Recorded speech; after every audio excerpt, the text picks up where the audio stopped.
Hi, ladies.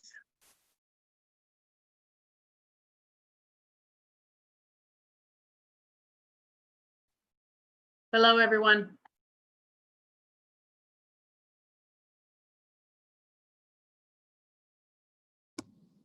Hey, what are we having this meeting for?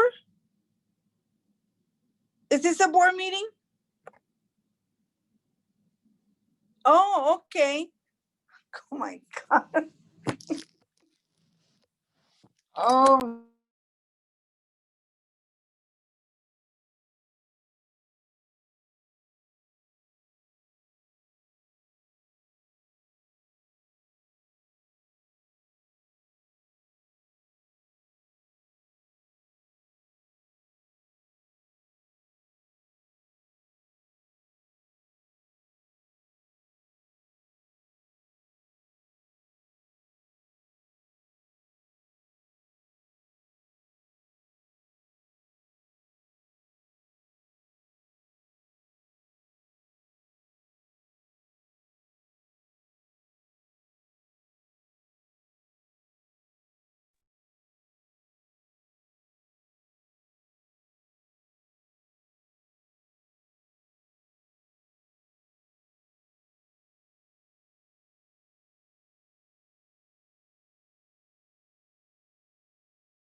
Good afternoon, good evening.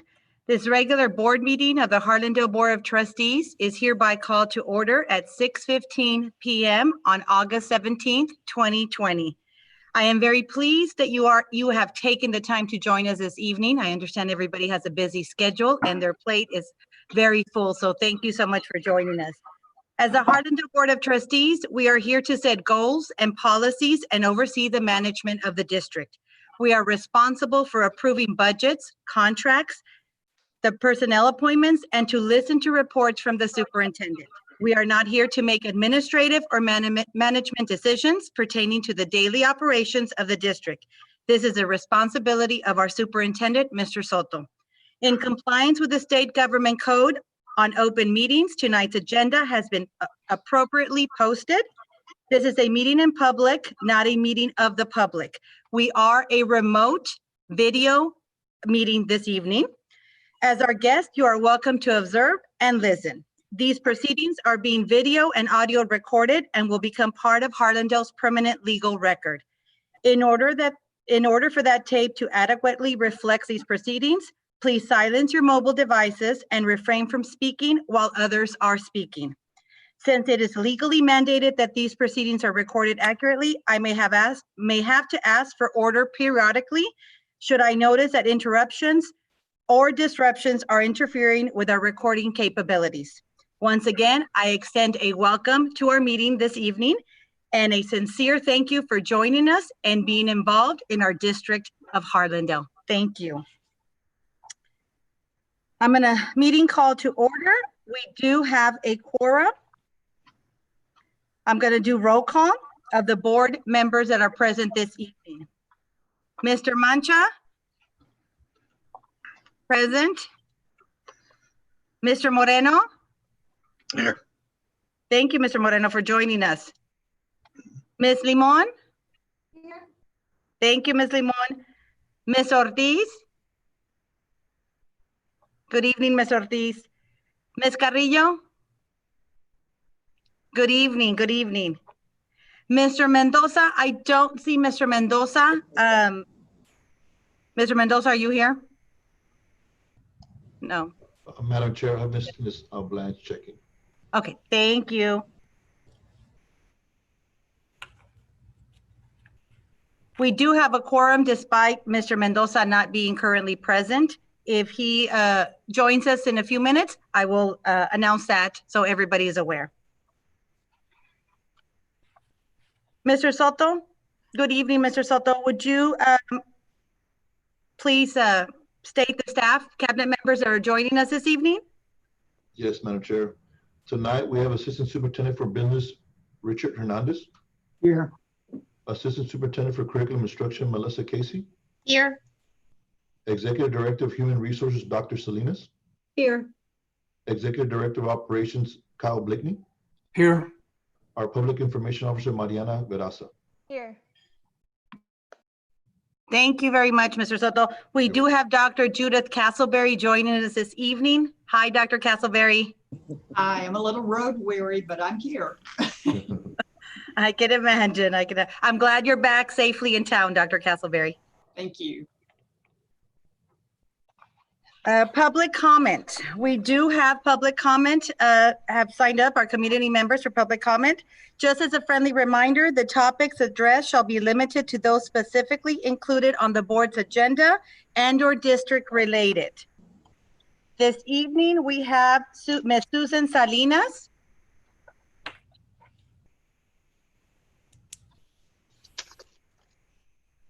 Hello, can you hear me? Yes, ma'am. Good evening, Ms. Salinas. How are you? Good evening. Pretty good, pretty good. So good evening, President Cavazos, school board members, Superintendent Soto, and the community. I'm Susan Salinas, TSA staff, and I'm speaking tonight on agenda item 4J. TSA is asking the board not to waive the second reading of the TASB Policy Update 115.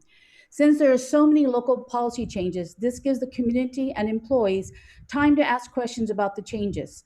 A second reading for changing school board policy used to be very common, but nowadays it seems as if local policies are being rushed through by waiving the second reading. Furthermore, we are asking you to pull local policy DMD in agenda item 4J. TASB provides district legal policies that put in place state and federal laws as well as statutes. TASB provides local policies that outline procedures for those laws.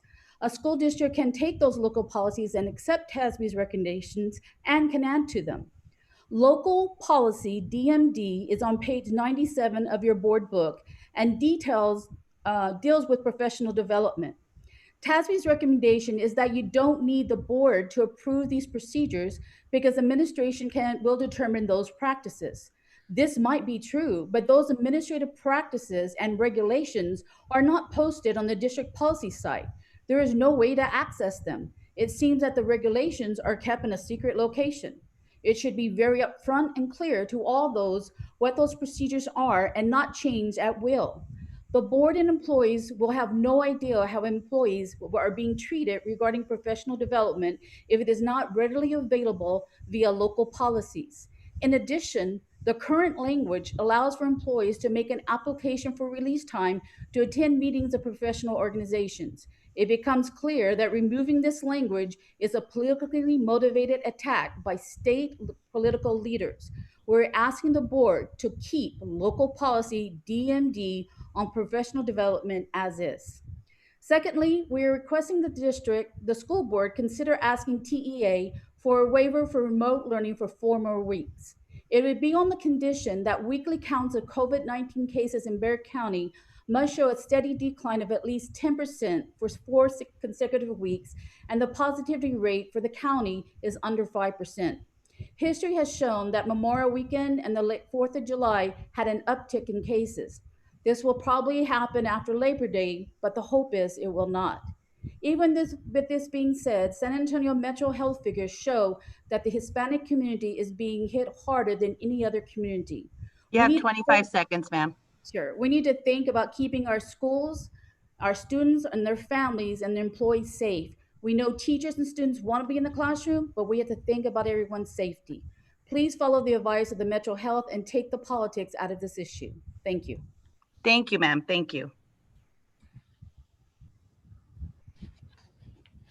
Now we have Ms. Natalie Clifford joining us this evening for public comment. Ms. Clifford. Hello. Good evening, Superintendent Soto, esteemed board members, and Harlandale ISD community. My name is Natalie Clifford, and I am a proud staff member at McCollum High School, as well as one of the secondary directors of the Harlandale Education Association. Thank you for the opportunity to speak this evening. I will be addressing agenda item number 3. A recently released article from the San Antonio Express News highlighted the statistics of COVID-19 related deaths in our city.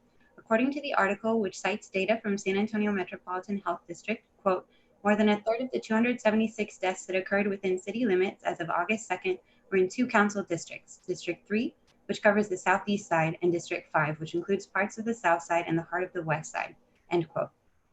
City District 3 includes our entire school district, so we know that this virus is objectively impacting our Harlandale community at a higher rate than the rest of the city. Furthermore, given the CDC's statistics on the disproportionate impact of COVID-19 on Latino communities due to their status as the most uninsured ethnic group in America, it is clear that virtual learning must continue beyond mid-September to protect the lives and health of our community. Therefore, I urge the board and district leadership to follow the leadership of Edgewood and South San Antonio ISD to apply for the TEA waiver, allowing us to continue with 100% virtual instruction for an additional 4 weeks of the school year. I've also been proud to witness the leadership Harlandale ISD has shown in granting teachers the flexibility to work from home in recognition of our ability to do our jobs effectively remotely. As has been reported in numerous news stories in the first few weeks of August, there have been outbreaks across the state and country, even when only educators were reporting to the building to offer remote instruction. Consider the August 11th case of Keller, Texas, where staff gathered in a meeting and several tested positive, and nearby Bernie, Texas, which reported positive cases within the first 3 days of school on August 14th. It's safest for educators to work from our homes in order to curb the community spread of the coronavirus. As a public health crisis, we must consider public health solutions that will protect our staff and students. We must center the preservation of human life in our decisions to prevent unnecessary suffering and further infection. Lastly, I wanted to speak in regards to the COVID committee listed on the agenda. I was grateful for the opportunity to be included in one district meeting recently regarding COVID-19. Nevertheless, our district community would benefit from a committee that meets consistently and is fully inclusive of all those impacted by decisions around reopening. The medical director of Metropolitan Health District, Dr. Junda Wu, recently stated she's expecting each district to establish a 7-person committee composed of a student, teacher, parent, non-instructional staff member, medical person, human resources representative, and someone from a subset community, such as the immigrant or disabled community. You have 23 seconds, ma'am. Thank you, San Antonio Express News. I encourage the district to go above and beyond the listed members to establish a committee including more educators, parents, and students, since these 3 groups are most impacted by decisions. In conclusion, I'm always deeply proud to share I work for our district because I know we are a family working together. I hope we continue to make decisions that reflect how much we value the lives of our students and families, staff, and community. Thank you very much for your hard work, time, and dedication to our district. Thank you very much, Ms. Clifford. Thank you.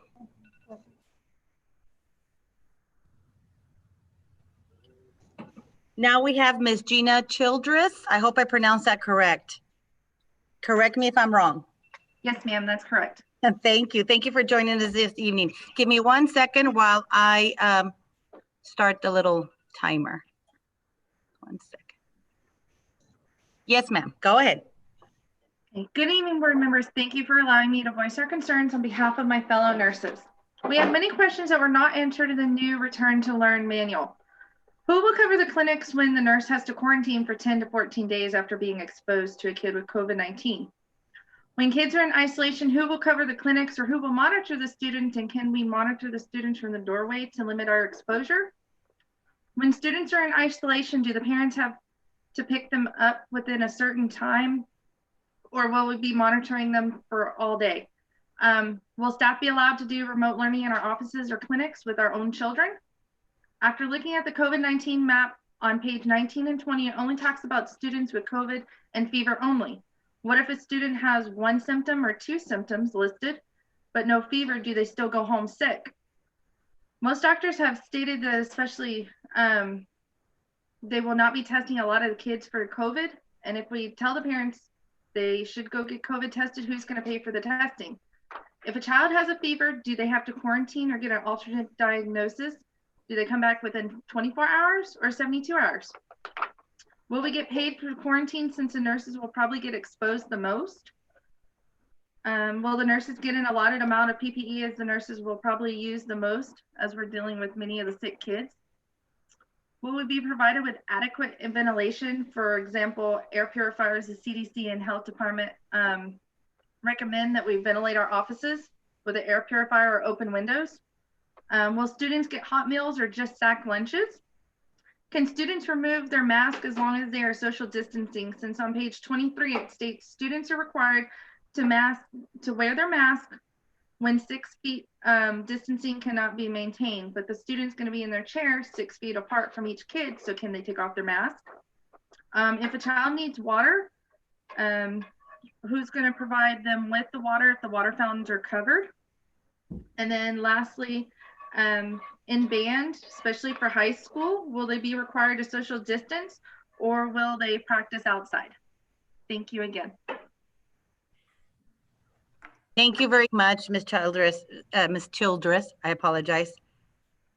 Let's see. You were below the 3 minutes. Thank you so much. So now moving on to agenda item 3, COVID-19 goals and progress measures. Madam Chair, at this time, I would like to call Kathleen Stark and her team. Yes, sir.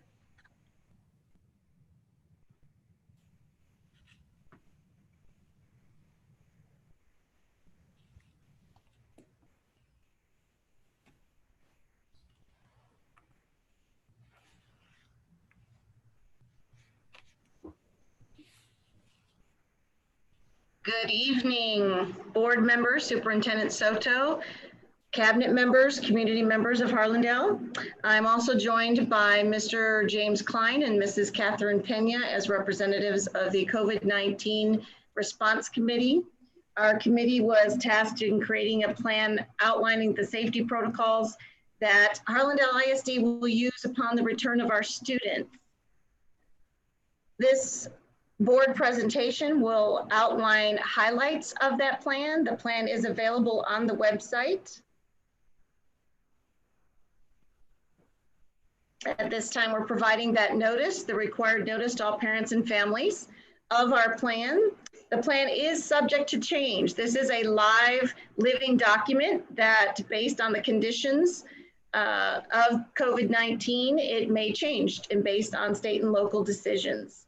The guidance within this plan was based on the guidance provided through TEA, Texas Educational Agency, and local health authorities for Bexar County and the city of San Antonio as of August 10th, 2020.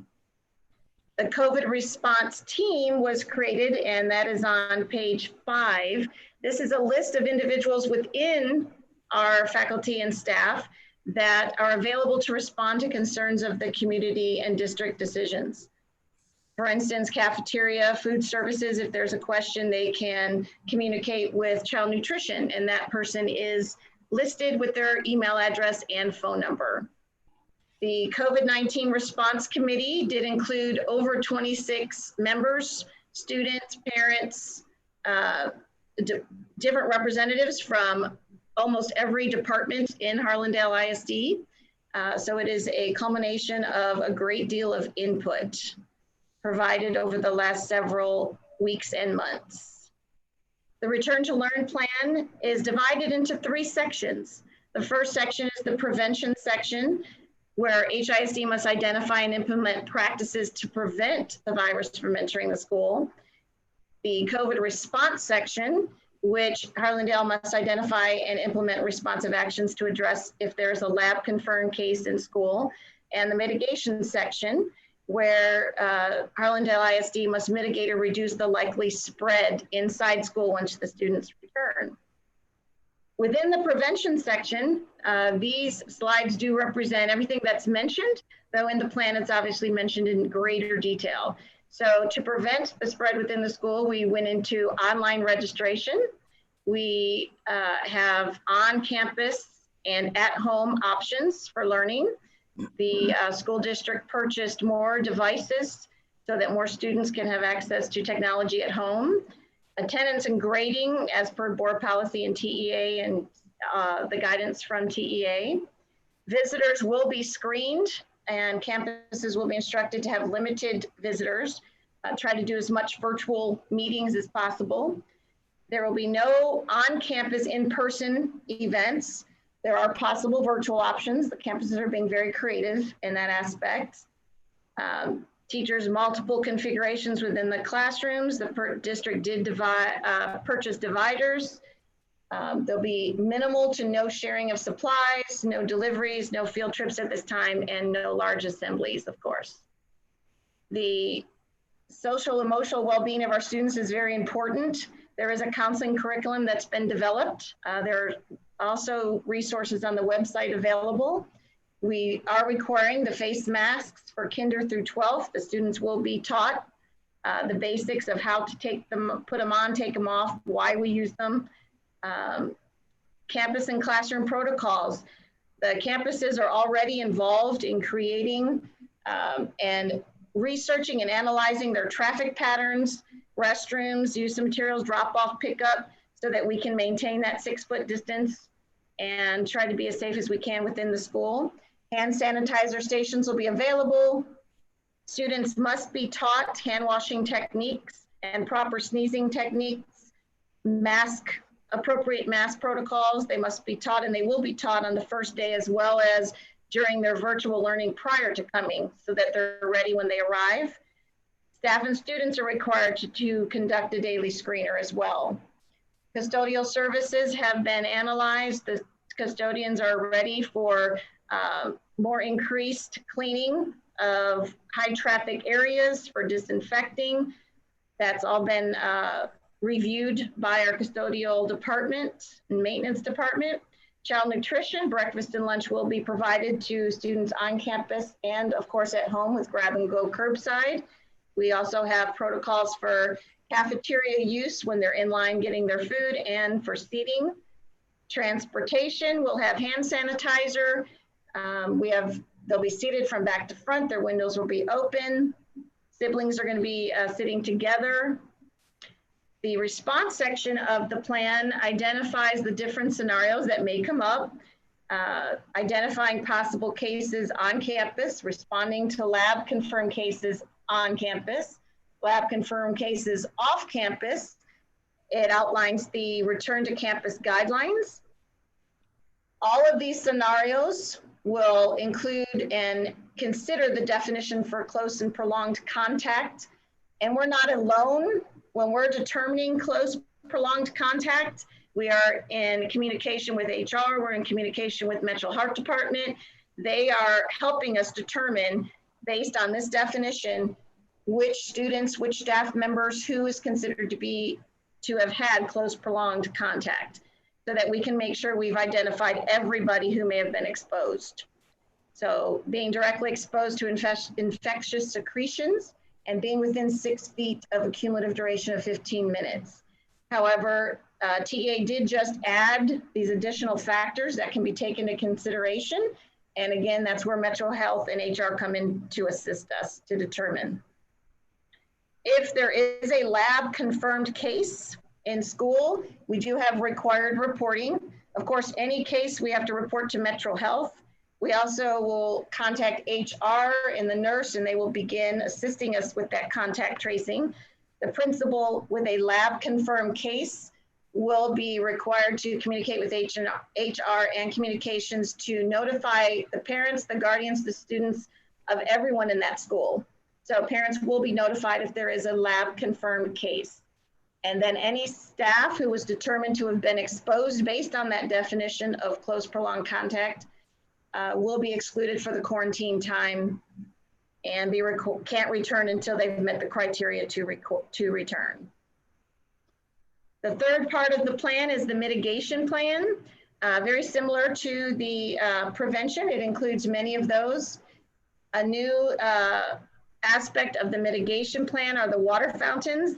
The water fountains can be used with a water bottle to refill water bottles. We're going to ask that students and staff bring water bottles or a clear container that can be filled at the water fountains. Restrooms will be monitored, hopefully to limit the number of students entering it. Possible at the elementary level, scheduled breaks. And of course, there's going to be signage everywhere. We have posters for the hallways, traffic directional signs for the floors, 6 feet signs. All of the required signage will be on the within the school as well. Recess and playground. The playground equipment will not be used at this time. Recess can be structured outdoor play, implementing social distancing. Campuses are looking at their entrances and exits to try to maintain that 6 foot distance inside and outside. So they're going to be looking at all of their arrival and dismissal plans to make adjustments. Athletics and band will follow UIL guidelines. UIL does have guidelines that they have been putting out and updating. At-home learners may participate. CTE courses may require some face-to-face and or virtual, so they're following the TEA guidelines. Of course, our special education and 504 special needs students will continue to be identified, evaluated, and serviced. Their IEPs will be followed. And GT will continue with their identification and will be serviced by the classroom teacher. And that is a overall guidance of the committee.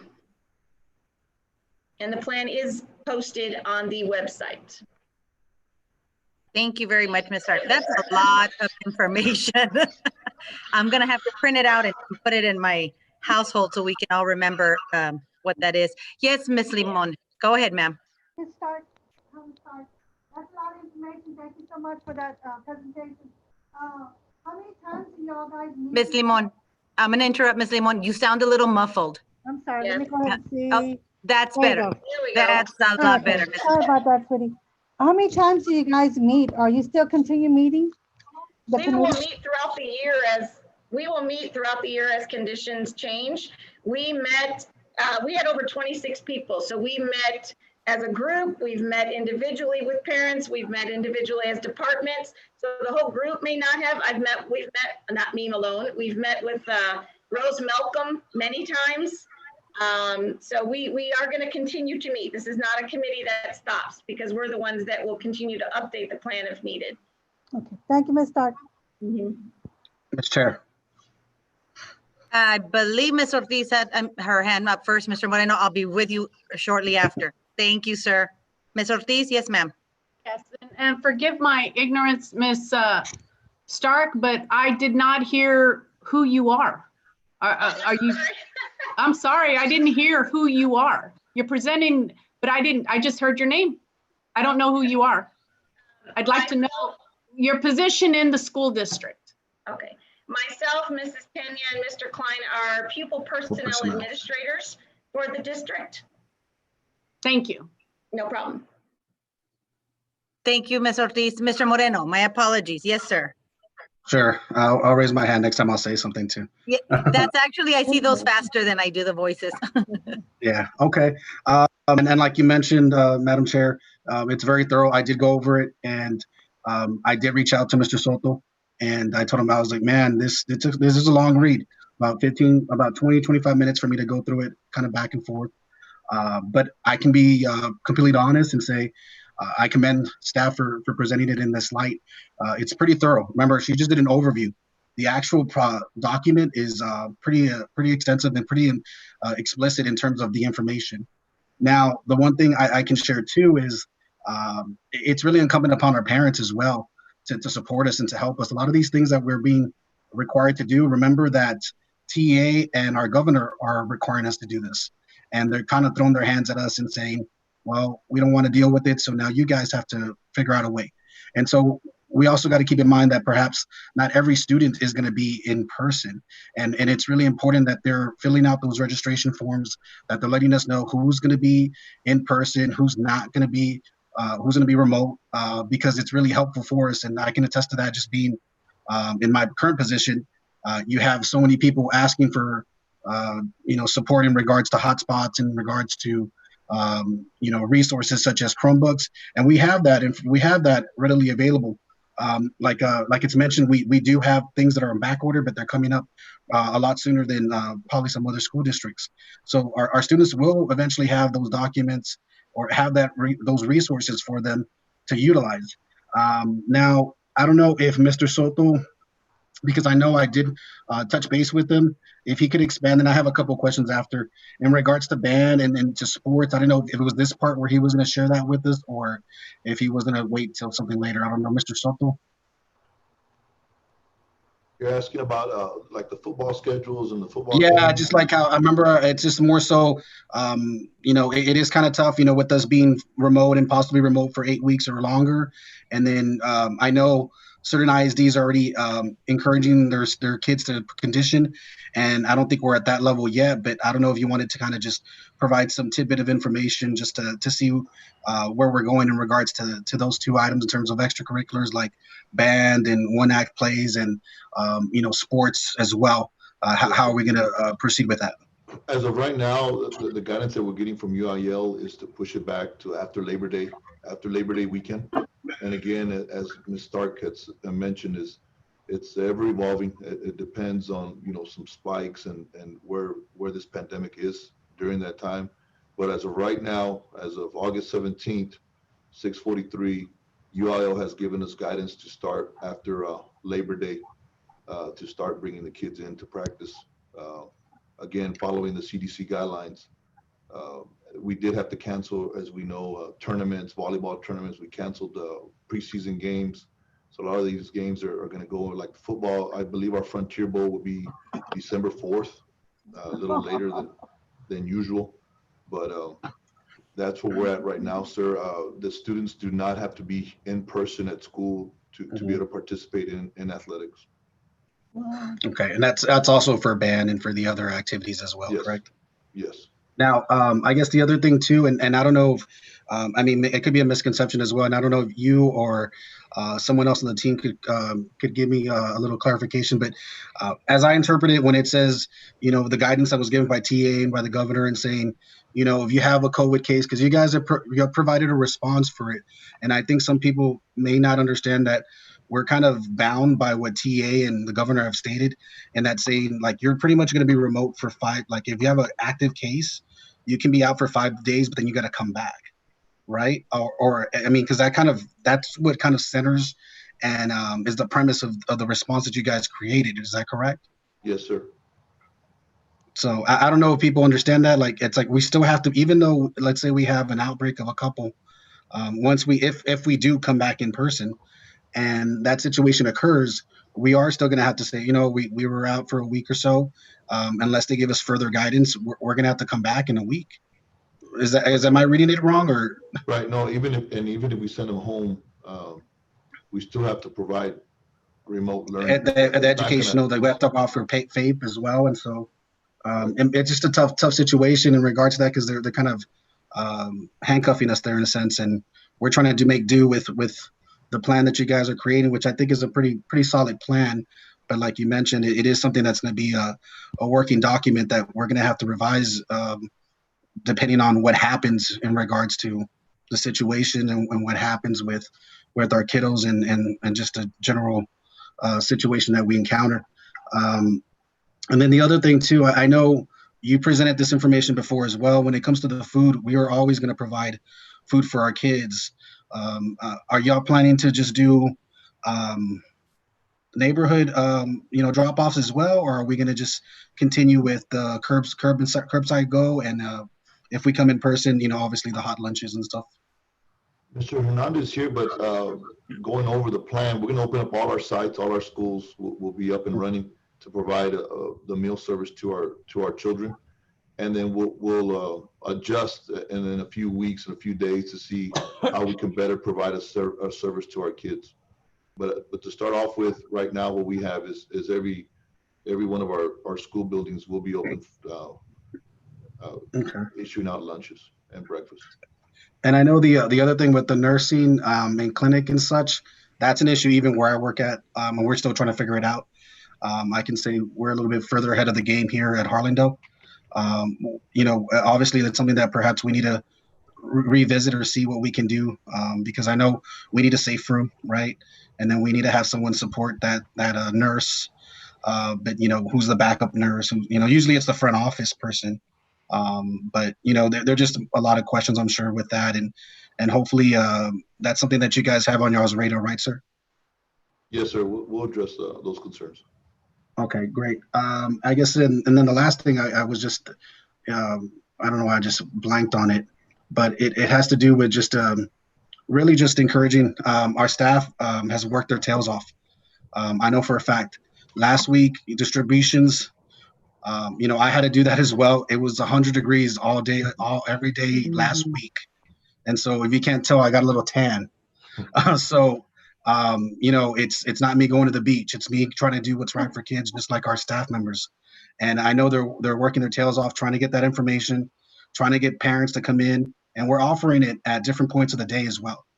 Even Saturdays we're offering, correct? Yes. So, I mean, I know it's tough. And even, I'm sure some of them are even dropping off devices for kids. It's really incumbent on our parents and really incumbent on our community members. If you need a device, you need something. I know sometimes it seems like you can't get through to us, but trust me, I know for a fact there's a lot of calls happening, a lot of calls being done, because I know our staff is literally calling every student on their list. And so, really just try to we need to educate, obviously, our staff, but as well as our community, and knowing that we have these resources for our kids. And let's not wait till the last minute, because even today, we did all that. And at my campus, this is our first day back at work. There were still parents showing up saying, I need a device. And I know there's different circumstances and such, but when they're telling me, hey, I didn't know this, I didn't know that, I was like, we called you, we emailed you, we sent notices, we sent a letter in the mail. We did all these things, social media, on our website, and they're still like, well, I didn't know. And that's not fair to our hardworking staff. I mean, I know we have hardworking parents as well, but I just want to make sure that, people are utilizing the resources at their disposal, because I don't want it to be where next Monday we have 100 kids that have to pick up Chromebooks at the campus. And that's really kind of like, hey, we'll do whatever it takes. I know our staff will go out there and drop it off for you, but just let us know so we can help you. So I just want to commend you guys for doing that. And I know all our admin teams, because remember, it's really our admin teams that are kind of still having to go into work with our front office staff. So I really appreciate you guys, going above and beyond, and our teachers as well, because I know they're probably off. They were off contract, and they're still making their Bitmoji classes, and they're probably doing all the little things that they were doing, getting ready for our kids. So I know you guys have the best of intentions for our kids. So sorry for all that long-winded information, guys, but thank you for letting me. Okay. Thank you, sir. Thank you, sir. Mr. Mancha. Oh, thank you, My, Madam Chair. yes, my apologies, sir. I'm going to get better. I'm going to get better. I raised my hand and waited my turn. Don't worry about it. Thank you, sir. Thank you. I didn't see an avance plan. I'm a little bit concerned, since we have avance in a lot of the campuses. We also have a pre-K4, Harlandale pre-K4. The other thing is, my wife taught kinder and taught pre-K for over 30 years, and it would take her just the right amount of time from her room to lunchtime. So now we're gonna stop and pick up water. So what is the plan on how the kids are gonna refill the water? And are we gonna wipe it every time one of the kids presses that button? Or are we gonna have a certain person pressing that button for the water to be turned into the other container? That's one thing. The restroom, when they go to the restroom, when they flush, Is there somebody going to go in there and wipe down, making sure the next kid that uses it doesn't touch the same hands that the other kid touched? All of those are concerns, things that I didn't see in the plan. I thought it was a great plan, nice, well put together, but there's a lot of issues that still need a little bit of work on, especially for our little ones. You know, I know they keep saying in the media that this thing doesn't affect the little ones, but they are carriers.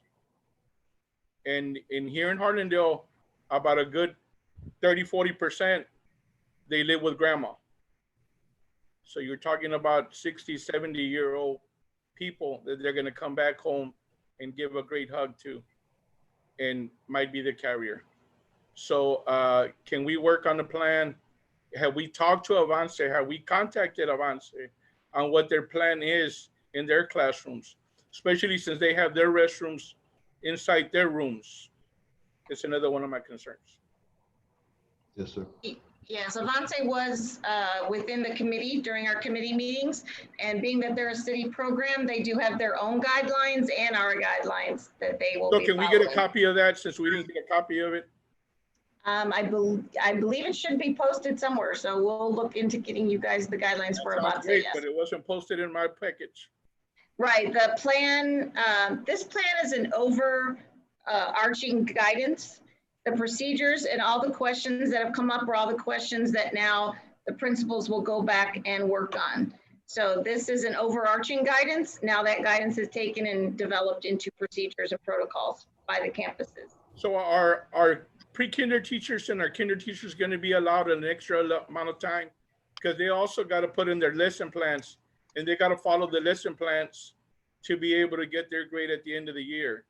Now, are they going to get an extension on their lesson plans to be able to accommodate that? So can we talk to that about the principals also, and let them know that we got to allow them a little bit of freeway on that issue? We'll look at it with CNI, sir. That one to you, sir. Thank you for the concerns. A couple of things with the water fountain. We're recommending that the child bring a water bottle, and we're trying to outfit our water fountains to have where there's a sensor. You stick the water bottle under the sensor, and it fills up their water bottle. I believe Mr. Blakeney is trying to put at least one in every elementary, and then 2 in the middle schools, and possibly 2 to 3 in the high schools. Retrofitting the ones that we do have, basically shutting down the bars where they don't use the spigot anymore. As far as when somebody uses a restroom and then we go wipe down, I think that would be impossible. But you know, need to look at operations. But I can't envision high schools and middle schools after they use the restroom, us going back there and Yes, sir. I understand that, and that's what my concern is. You know, that's one of the issues. That's why we have to wash our hands and we need disinfect. to be very cautious with. Yes, sir. Yeah. They will have their lunches delivered to the classrooms. So that will also alleviate some of this is Ms. Peña talking, Catherine Peña. Another administrator from Pure Personnel. I'm sorry to identify her. Is responding to that question regarding the lunch for pre-K. Pre-K will have their lunches in the classroom. Thank you, Ms. Peña. Any other comments, questions? Oh, okay. Moving on to agenda item 3B, Human Resources Staffing. Dr. Salinas? Yes, sir. Thank you. You did receive this in your HH, but I do want to, first of all, thank everyone who was able to attend new teacher orientation. I know all of the board, thank you for your support. And I know you did offer some goodie bags also to our staff, so thank you. We actually were able to hire 35 first-year teachers, brand new teachers this year. We also hired 85 teachers and staff with experience for a total of 120 new hires. Currently, we have 0 elementary teacher openings, and we have 4 secondary openings, 2 at Harlandale High School and 2 at McCollum High School, and the board will receive details on those in closed session.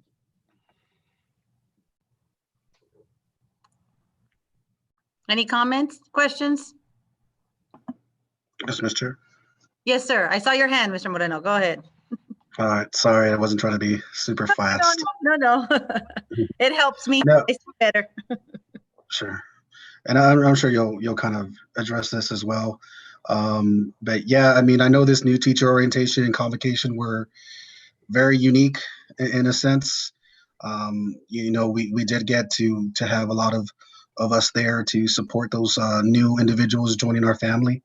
And it's always great to see that they're still very happy. They're very excited and they're enthusiastic about working with our kids. And that's something that I definitely appreciate. I know we all appreciate it, and appreciate you guys joining us and doing those little things, and also presenting those gifts to our staff members.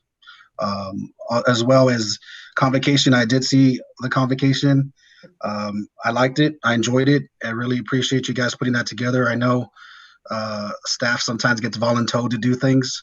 But it was great to see them put in a lot of creativity into those items. Everyone from Adams all the way to Stonewall Flanders to, Frank DeHeather. You guys did a fantastic job. Everybody in between. I can't list all 21 schools, but, it's great to see that we were still actively participating with our roll call. And that's always the most exciting. And I always tell people I get more hyped that I've been at a couple different ISDs, and I can always say that I'm still always most hyped from Harlandale. So thank you for putting that together, guys. I wanted to piggyback on what Mr. Moreno said.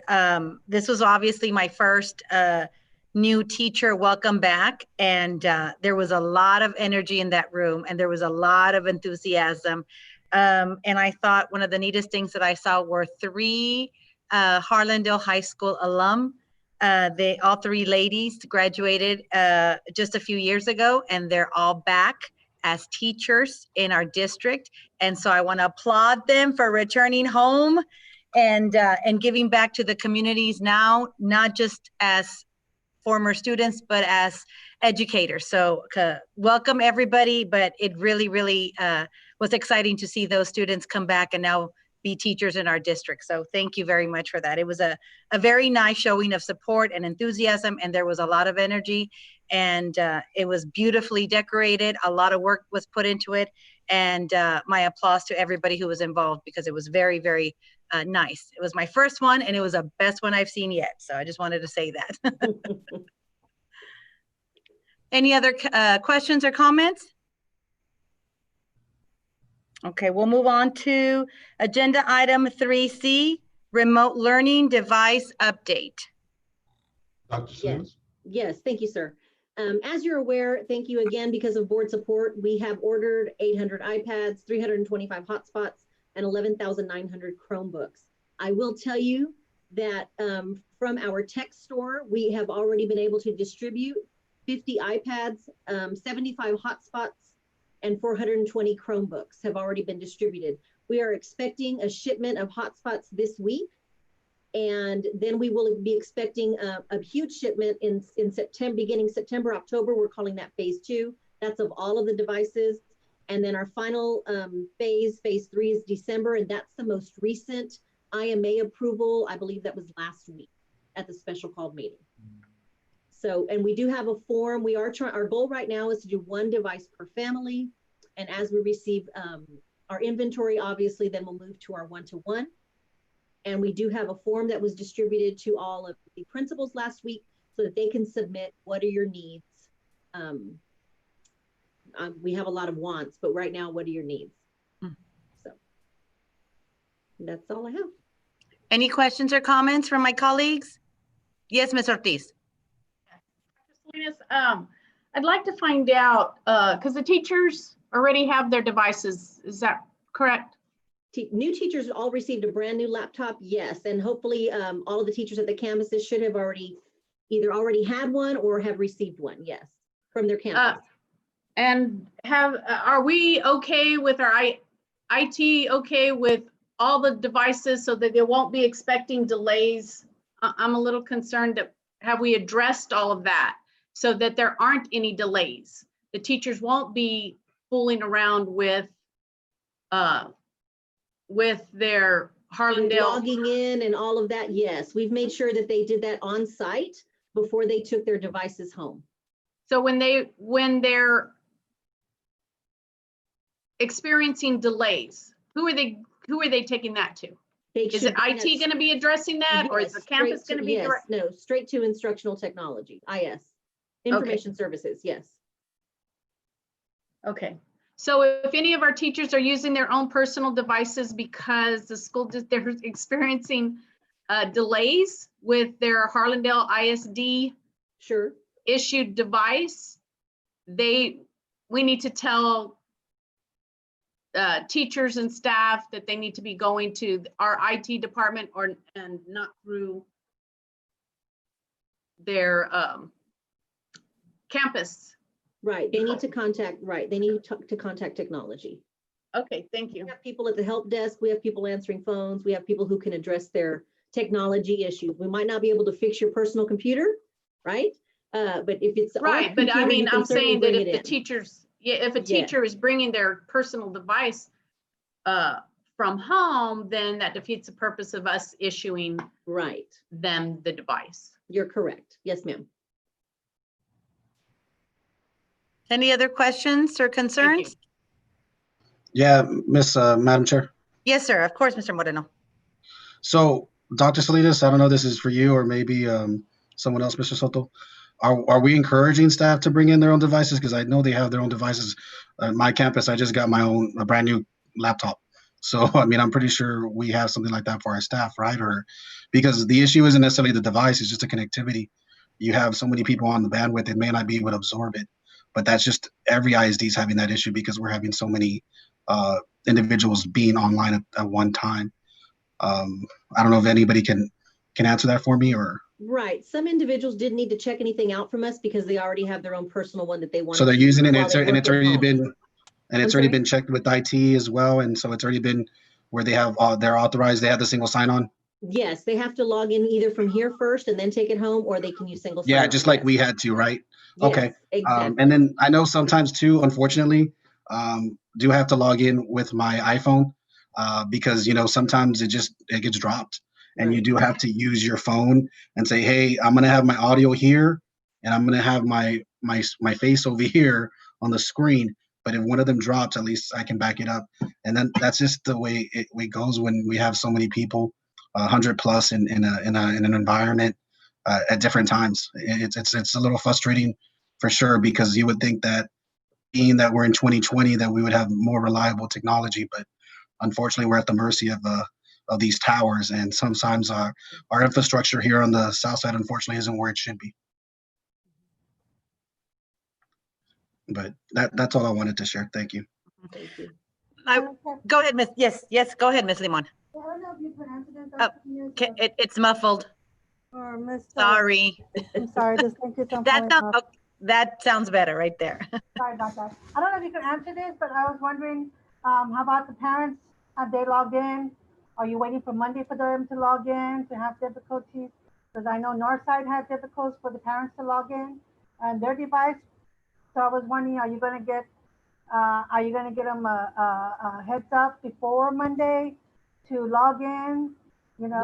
Yes, ma'am. We've already had parents logging in, and I know today, at least 10 emails came through with parents who needed assistance, and we've sent those back to the campuses because they needed a student ID or they needed a login, and so we've been forwarding those. So parents can already do that.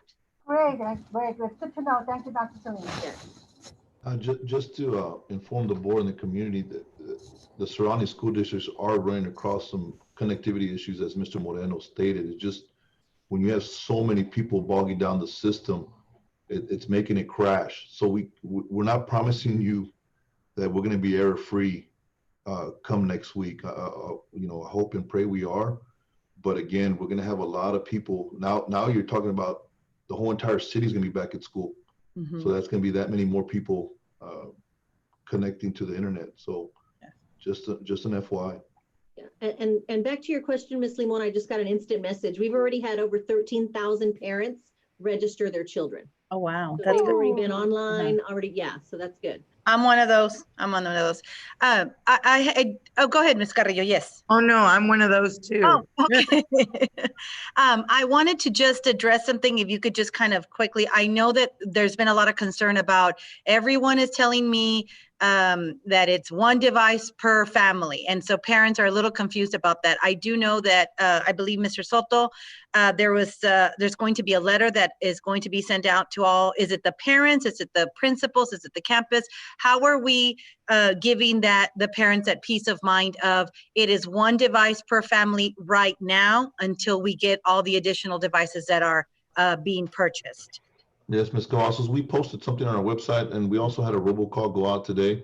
And then the letter will be going out again, out to the mail. But you're exactly right. As of right now, as we're waiting for these shipments to come in, our priority is to at least have one device in the family. And it's not ideal. We'll be the first to tell you. There's siblings of 2 or 3 in a household.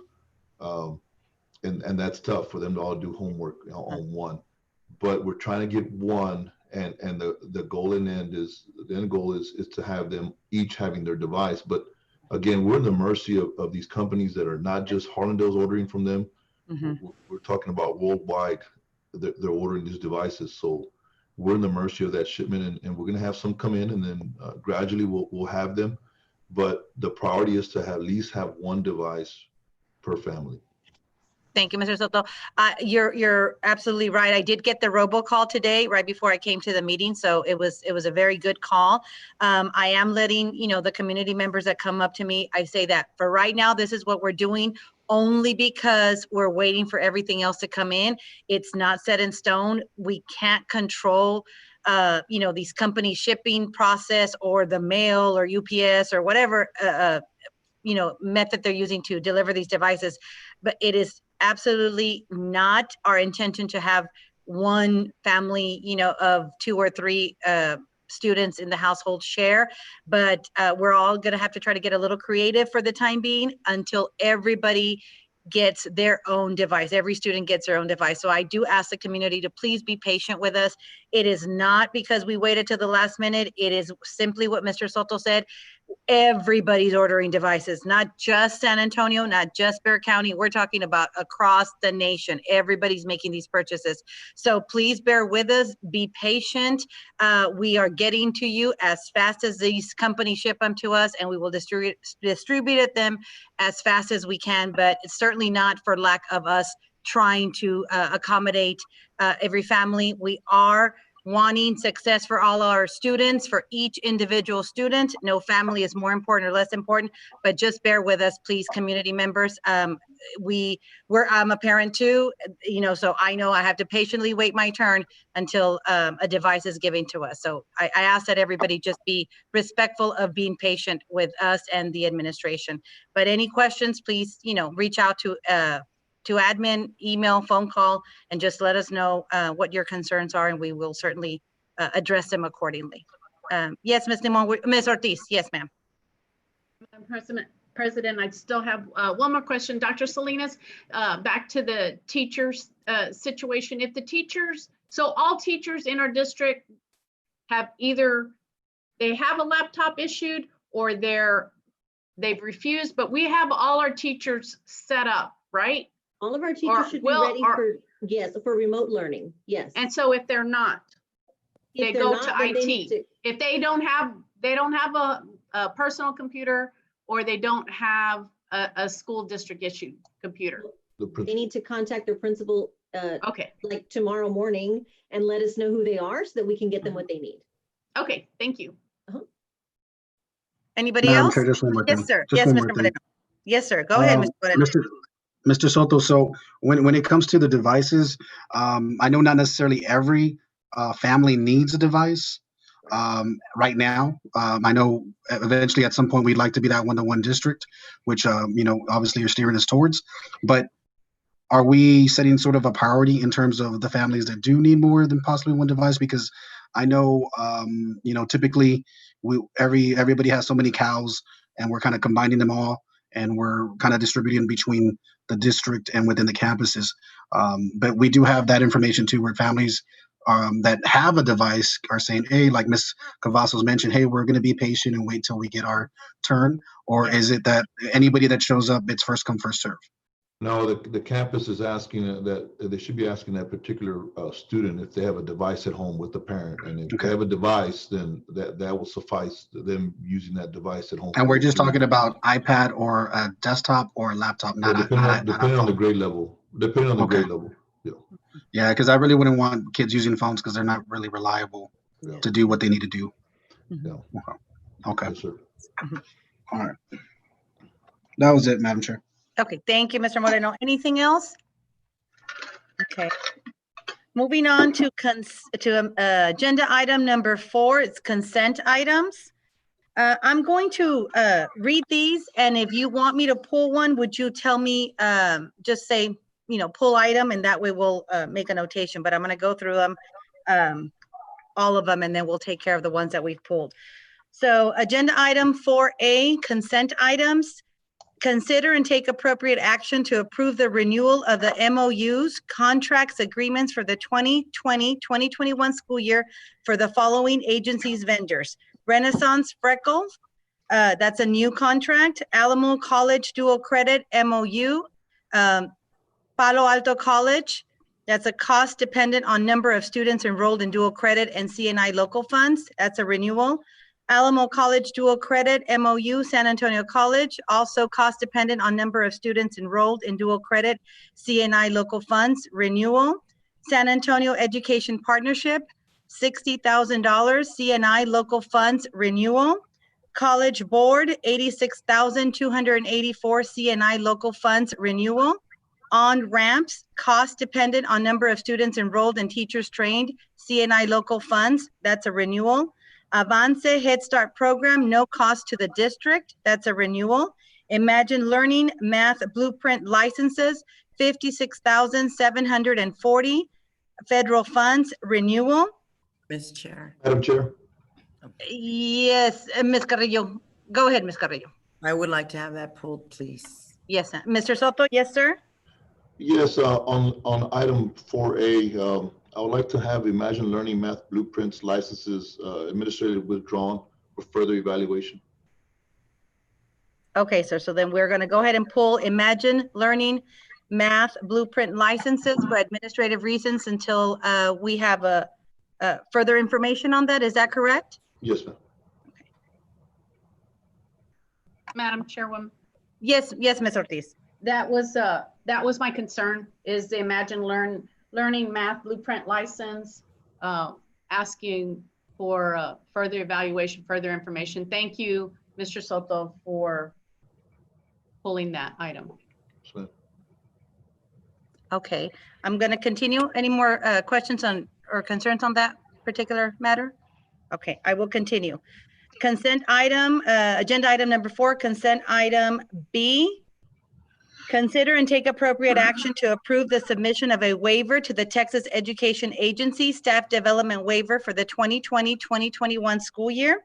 C, consider and take appropriate action to approve the submission of waiver to the Texas Education Agency request for 40% campus hybrid instruction for 9th through 12th grade students. D, consider and take Ms. Ortiz, were you going to say something? I can't hear you. I think you're muted. I'm sorry. I'm terribly sorry. That's okay. I only have one question on item C. Can you want me to pull it so that I can go through all of them and then you can ask your question? Okay. I just have. Thank you. And don't be shy, colleagues. If I'm reading and you want me to pull something, just say, I want it pulled, please. Okay. Agenda item 4, consent item 4, letter D. Consider and take appropriate action regarding the budget amendments to the general fund for the 2020-2021 fiscal year in various amounts. E, consider and take appropriate action on the request to approve the memorandum of understanding with the Bexar County Juvenile Probation Department for educational services for students that have been assigned to Bexar County Juvenile Justice Disciplinary Alternative Education Program as budgeted from local and state revenues in the amount of $135.85 per student per day of attendance. F, consider and take appropriate action on the request to award RFQ 190023 mobile voice data, hardware, and services through DIR contract number DIR slash dash TSO dash 3415 purchasing cooperatives and appropriated from the general fund budgeted funds in the amount of $50,000 plus based on usage. G, consider and take appropriate action to renew the casualty and general liability coverage with Property Alliance of Texas with North American Solutions effective September 1st, 2020, and paid from the general fund budgeted funds in the amount of $202,000 and $202,764. H, consider and take appropriate action to accept the Bear Appraisal District Certified Appraiser role for tax year 2020 for Harlandale Independent School District. I, consider and take appropriate action to accept the no new revenue tax rate and voter approval tax rate for the tax year 2020 for Harlandale Independent School District. J, consider and take appropriate action to approve and adopt TASB Policy Update 115 for first reading and action with waiver for second reading. Now, all these Mr. Chair, we'll policies. pull that C. We'll pull J, but really just DMBD local. Okay. So J, Mr. Moreno. Tell me which ones, I'm sorry, D? DMBD. DMD. D? Yeah, but I guess we'd have to pull the whole thing and then we can come back to it. Okay, then let's do that. If you know, we'll pull the whole thing. Mhm. Okay. Let me see. K, consider and take appropriate action to approve and adopt TASB policy EIA local for first reading and action with waiver for second reading. EIA local academic achievement grading progress reports to parents. L, consider and take appropriate action to approve and adopt TASB policy EIC local for first reading and action with waiver for second reading. EIC local academic achievement class ranking. My apologies. M, consider and take appropriate action on the request to exercise the 1-year renewal option under RFP 190027 for property insurance coverage with Zurich American through USI Southwest Inc. effective September 1st, 2020. Premiums of $544,062 will be funded through the district's general fund. Budgeted funds with a requested budget amendment of $104,049 from the fund balance. And that's it. Sure. Okay, yes, sir. Go ahead. All right, great job, ma'am. Moving, I motion to move to approve items or consent items A through M for the exception of B and J. Okay. And is it a motion to approve with the exception of B and J, yeah. right? Okay. Mm-hmm. Yes, ma'am. Do I have, yes. Madam President, I apologize profusely, but on item K, I have one question. We need Yes, to second, we need to pass the motion first. Yes, I have a question So though. I was gonna revise it, but Yes. go ahead. Mr. Moreno, would you revise it so that 4A does not include the Imagine Learning Math Blueprint license since it's been pulled for administrative reasons? Oh, do we have to? Because I thought it was already specified, but I can specify if necessary. Mr. Resendez? Yeah, technically you do need to pull that. He's requesting that it be pulled, but it's the board's agenda. Okay. He's requesting that it be pulled, so it would be a good idea to include that as something to consider. Yes. Sure. So I move to accept items 4A with the omission of Avance or Imagine Learning Math Blueprints through M with the exception of B and J and K. Items J, B, J, K. Okay. Mr. Rosales, I'm going to need some guidance on this. I know that there's already a motion made, but Ms. Ortiz has a question on agenda item. You said E? C? No, she said J, B, B and K. You're mute. Okay. Okay. I had just had a question on item C and item K, but I appreciate that Mr. Moreno pulled that. he would have to amend it, I think, before. I just had 2 quick questions and that was it. Mr. Resendez, your guidance, please, sir. Yeah, I thought Mr. Moreno included everything that needed to be pulled, but just to be safe, Mr. Moreno, can you clarify? I can amend it. Okay, but I thought you. I'll make an amended motion. Thank you, Mr. Moreno. Yeah, it's just for the okay. record, but just clarify what's being pulled, just for the record. And So what's being pulled, we're omitting Imagine Learning. We're Right. pulling items C, J, and K. And B. And B, I think. And B? And B. Okay, so it was B as well, because I said B initially. But Yeah, you so did. we're pulling. Okay, so we're omitting Imagine Learning, but we're pulling items B, C, and J, K. Is that correct? That's correct. Okay. That's what I have written down. Okay. Is that correct, everybody? So I'll make an amended motion. I move to Ms. Ortiz. Go ahead, Mr. Moreno. Go ahead, Mr. Moreno. okay. You're muted, Ms. Ortiz. You're still muted. I'm sorry, I was waiting to second his motion. Okay, go ahead, Mr. Moreno. Okay. So I move to approve items A, with the exception of Imagine Learning. B, I'm sorry. I move to accept items A through, except for Imagine Learning, through M, with the exception of also BC, items BC and JK. I'll second that. Open for discussion. Thank you, Okay. Mr. Mancha. Yes. Okay. So, let me see. So, Ms.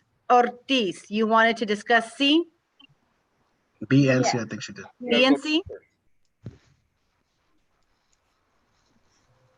B, no, I have C. Okay. A question on C. So did someone want B or did they just add that to my motion?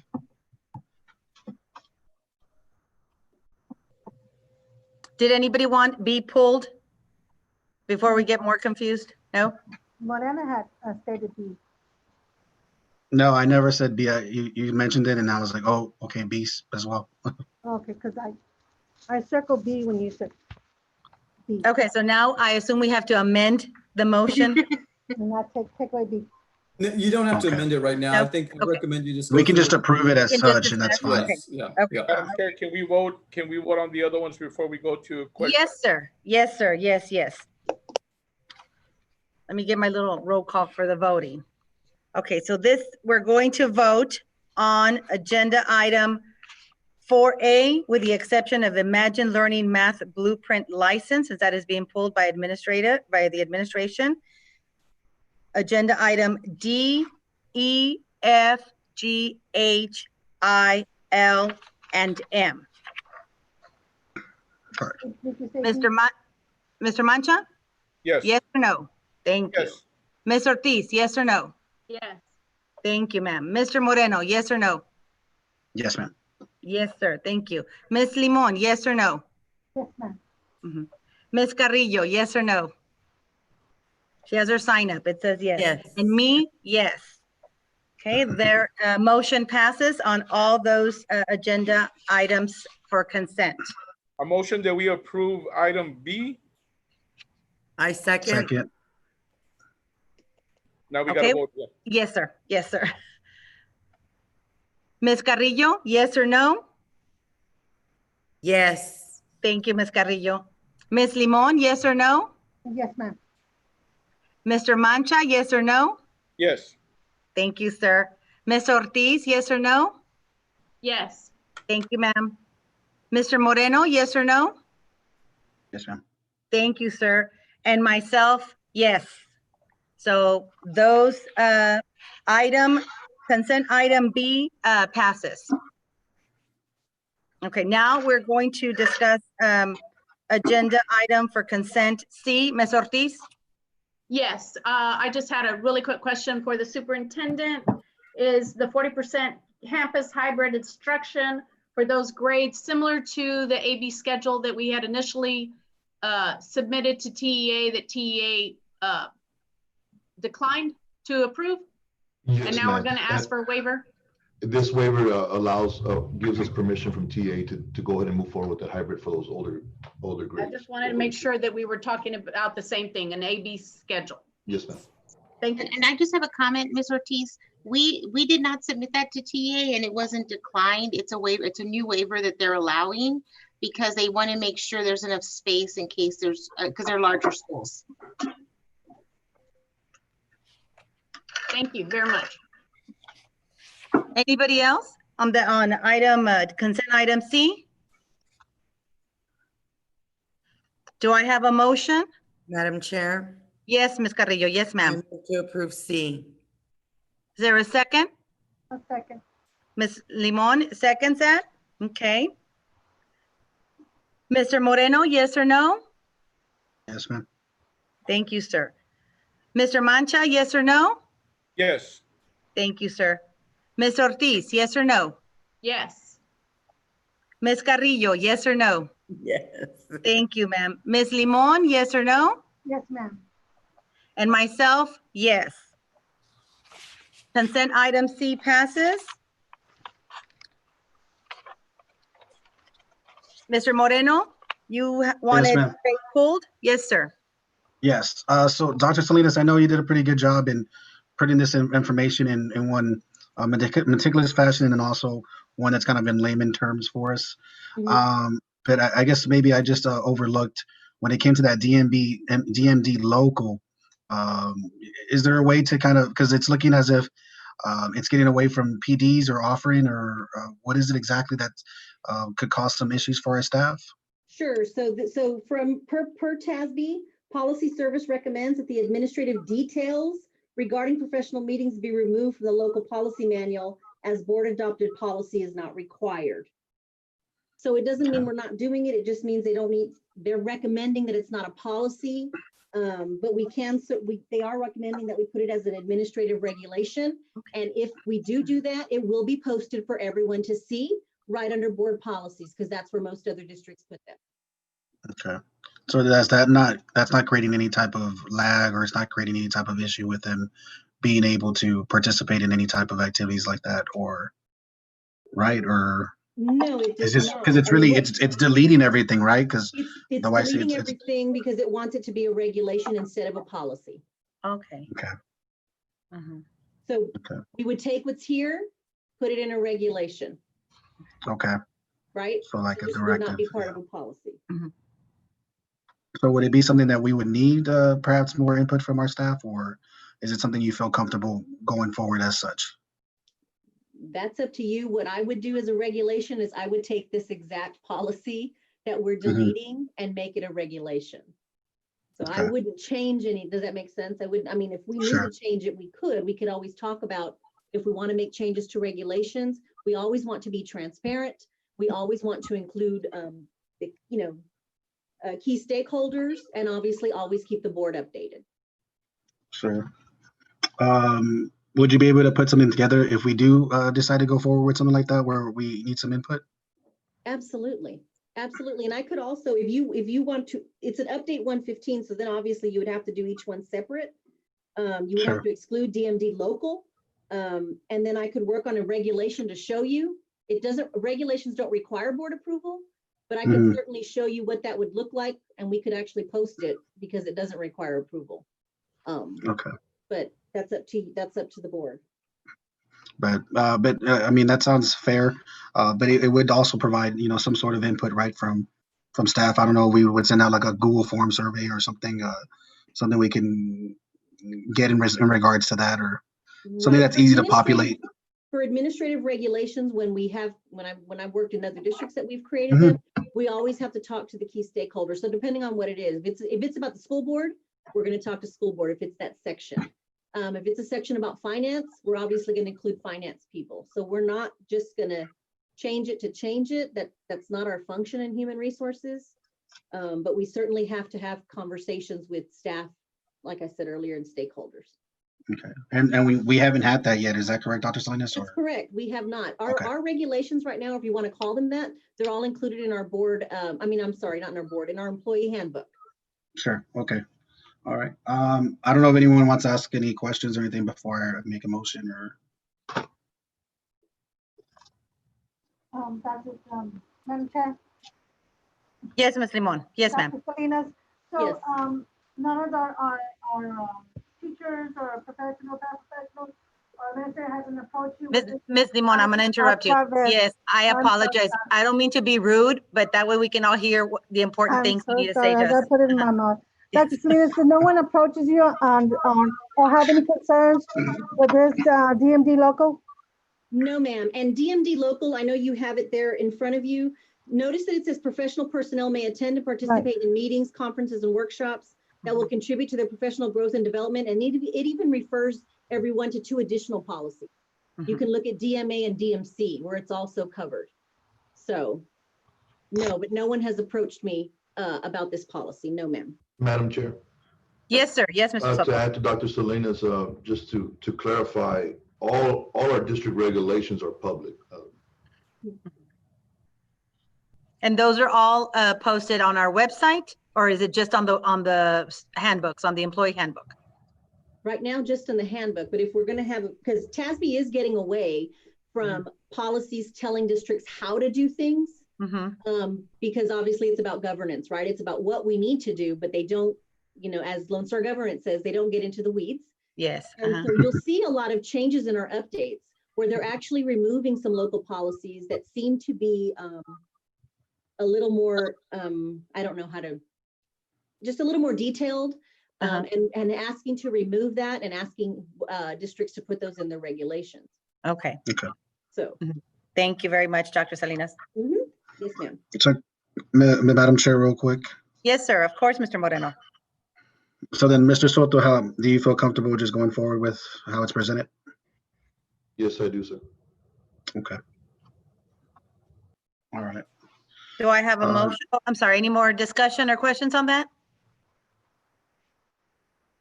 Is there a motion? Oh, yes, Ms. Limon, were you going to say something, Ms. Ortiz? Okay, so I'm just gonna be confused and what are we gonna be voting on? Because so if you do make a motion, please, you know, let me know what you're voting on before we vote on anything. Okay. Mr. Moreno, did you want to make a motion? Sure. Yeah, I was just because we don't. If I go through all of them, then we're gonna just approve it as is. So I move to approve items J as presented. Is there a second? I'll second. Ms. Carrillo, seconds. Ms. Ortiz, yes or no? Yes. Thank you, ma'am. Mr. Mancha, yes or no? Yes. Thank you, sir. Mr. Moreno, yes or no? Yes. Thank you, sir. Ms. Carrillo, yes or no? Yes. Thank you, ma'am. Ms. Limon, yes or no? No. Thank you, ma'am. And myself, yes. Consent item J passes.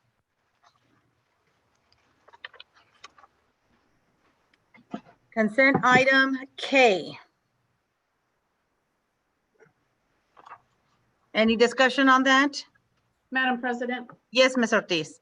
Dr. Salinas was kind enough to put in a memorandum in reference to TASB policy EIA local that changes our grading period from 6 weeks to 9 weeks. And my only question is, what is the benefit of doing that? We have to follow, because remember, we changed all of our grading to 9 weeks. And so our policy has to follow what our grading period is. And we didn't do, that last year? We had 6 weeks. We didn't have all 9 weeks last year across the district. Okay. We had different grading periods. That was a change this year. Yes, ma'am. Any questions or comments? No, Madam Chair. Yes, sir. And I know a lot of times when it's 6 weeks, it's usually because it's tied to like extracurriculars, like activities, so that we won't be in the middle of a 9 weeks for, cut off for grades. Sometimes that's how it's kind of been explained to me before too. And having 6 versus 9. I do have a question. Is it just for efficiency purposes, the 9 weeks compared to the 6 weeks, Dr. Salinas?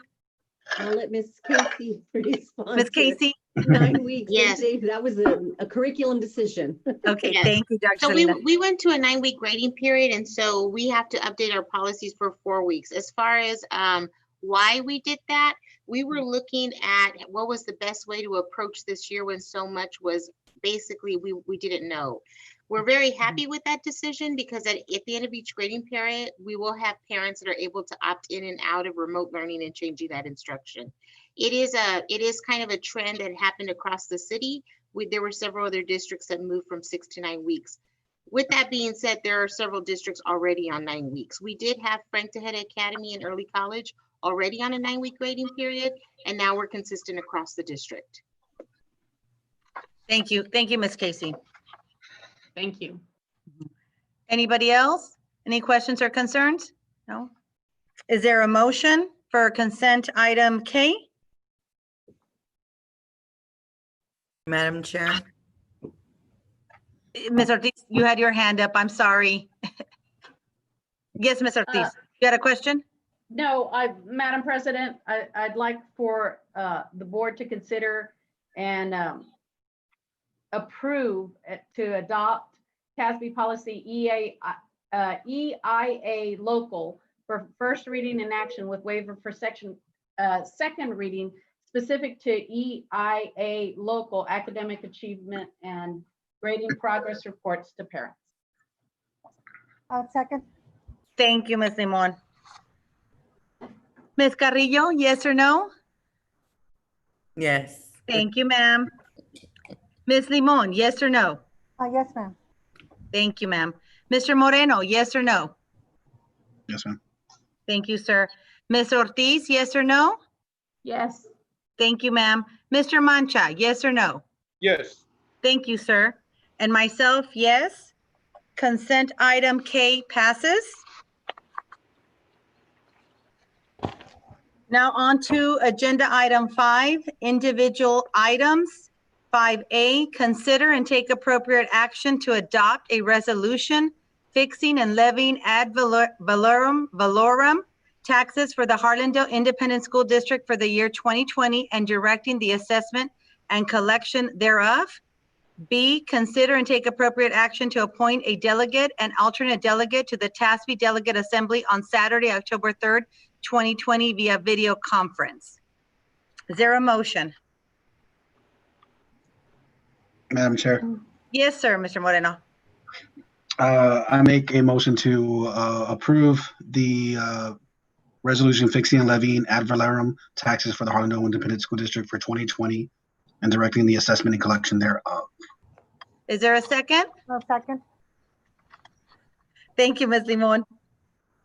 Ms. Carrillo, yes or no? Yes. Thank you, ma'am.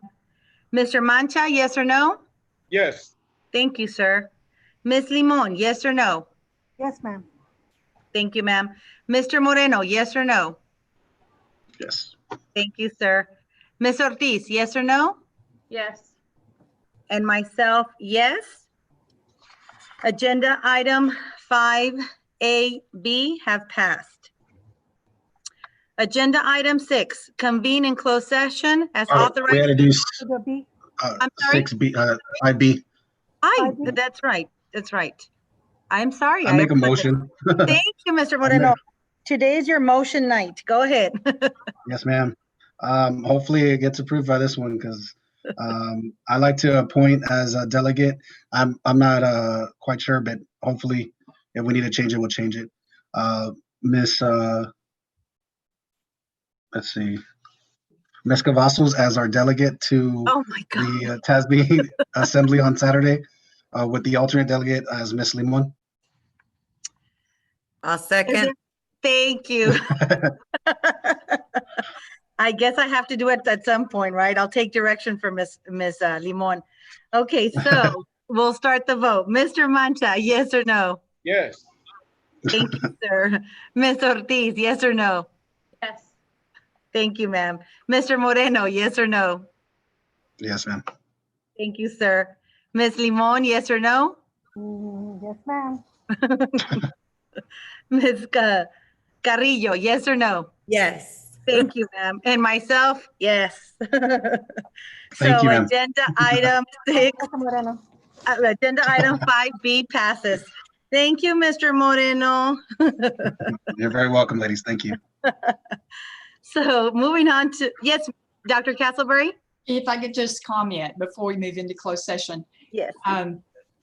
There were so many questions tonight, and a number of those questions I think could have been asked in advance. So I would just encourage the board members to think about the time that you spent, everybody has spent, on questions that really could have been sent in advance, and you could have gotten the answers that way. So I would just encourage you in the future to think about that. That's Yes, all. ma'am. Thank you so much. That'll be a friendly reminder to all of us. Yes, thank you so much. There was a lot on the agenda, not that that's an excuse, but yes, ma'am, thank you for that. Moving on to agenda item 6, convene in closed session as authorized by the Texas Government Code, Chapter 551, Sections 551.071 through 551.084. A, discuss and take possible action on the recommended regular personnel report, Texas Government Code 551.074. And B, consultation with attorney regarding status and legal issues pertaining to Jasmine Engineering versus Harlandale Independent School District, cause number 2018 CI 02459 in the District Court 407th Judicial District, Bexar County, Texas, Texas Government Code 551.071. Is there a motion for to head to closed session? Yes, ma'am. Yes, Ms. Carrillo. I move for us to go into closed session on items A and B. Is there a second? A second. Ms. Limon is seconding it. Okay. I'll take the vote. Mr. Mancha, yes or no? Where's Mr. Mancha? I lost Mr. Mancha. I don't see him. I might have moved them with that breakout room that's pending. I think he's already in closed session, ma'am. Oh, Yeah, okay. Okay. That's happened to me before. Okay. Okay. Well, we still have a quorum. So, Ms. Ortiz, yes or no, ma'am? Yes. Thank you. Mr. Moreno, yes or no? Yes, ma'am. Thank you. Ms. Limon, yes or no? Yes. Thank you, ma'am. Ms. Carrillo, yes or no? Yes. Thank you, ma'am. And myself, yes. Okay, we'll be moving to closed session. It is now 7:43.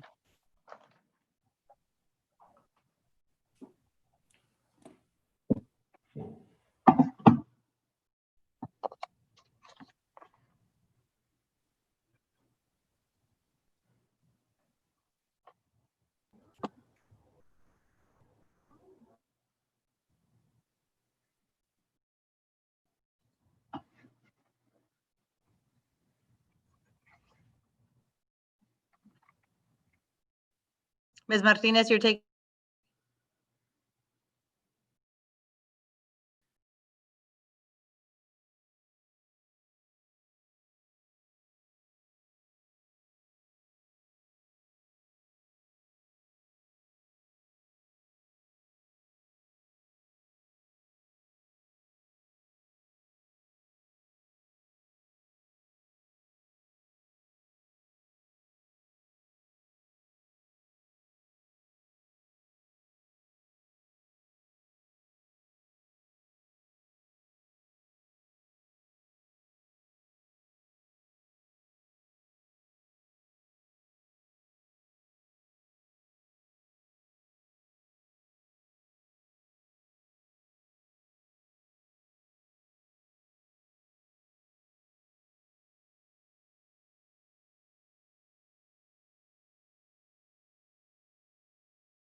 Do we have everybody back?